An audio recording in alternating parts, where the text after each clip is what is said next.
Welcome back to another video. We're going to be discussing the announcement of UFC 304 last week. We've got a very UK dominated card, which is excellent. Kicking off with the main event, Leon Edwards versus Belal Muhammad. It's probably not the most fan-friendly fight for the UK fans, having to stay up till 5 o'clock in the morning, local time, which has been confirmed by the UFC. Leon Edwards said that the card was initially meant for Utah, and they've stuck to the time zone that was meant to be on.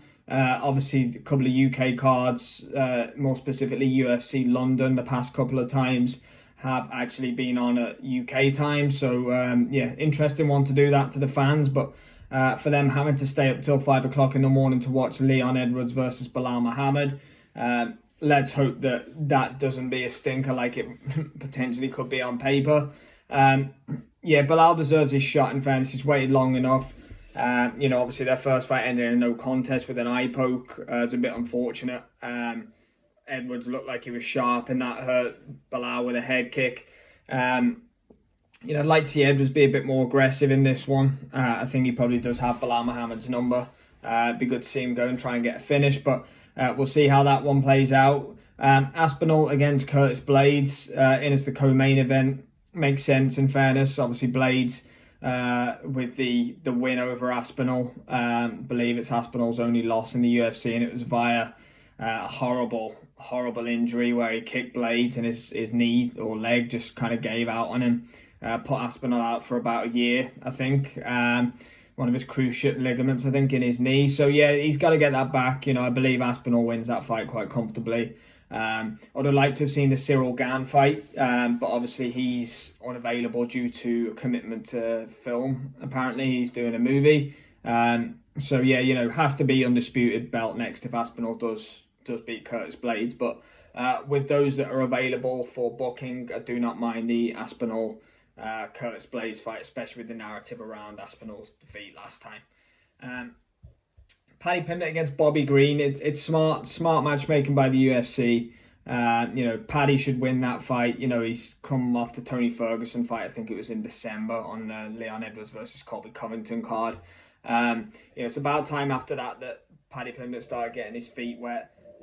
Bobby Greene's good technical striker. I think Paddy Pimblett will beat him, though. It should be too fresh. Renato Moicano, I think we've got to do that fight maybe in and around mid to late of the year if Paddy Pimblett gets through that. We've got to start seeing some more tests now. He's obviously unbeaten in the UFC. Had a few contentious decisions. Especially against Gerald Gordon. But yeah, let's see him get through that, and then it's time to start getting the feet wet at the upper echelon. So definitely not at least ranked opponents in the lightweight division. Markaev against Manal-Kape, that should be a good fight. Obviously Manal-Kape's very experienced. I think they're billing this as a #1 contender fight to Pantoja's belt. Obviously Steve Erceg will have something to say about that after the close fight last time, but good fight for both. I actually think that'll deliver some good action. And then rounding off the main card, you have Arnold Allen. He's fighting Giga Chikadze, so that should be a good matchup. Also, Allen obviously coming off a couple of defeats, so he needs to try and get back in the win column. Chikadze was out for a while.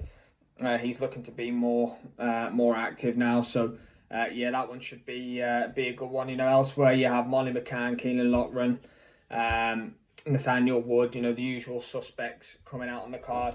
It's a good solid card. For me, it's just missing the one X factor. But obviously you have the big UK names on it: Paddy, Aspinall, Leon Edwards.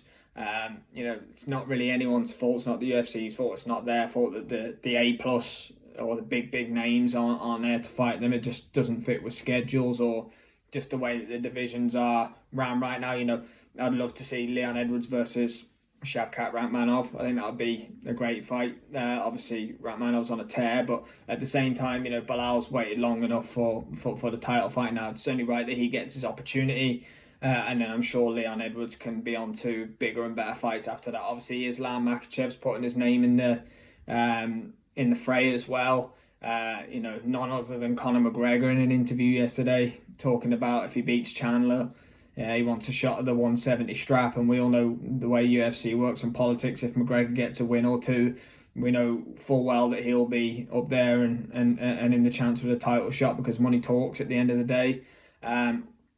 Aspinall has to be getting a shot at John Jones or Stipe Miocic, or a vacant UFC heavyweight championship after Curtis Blaydes if he wins, and he wins in style.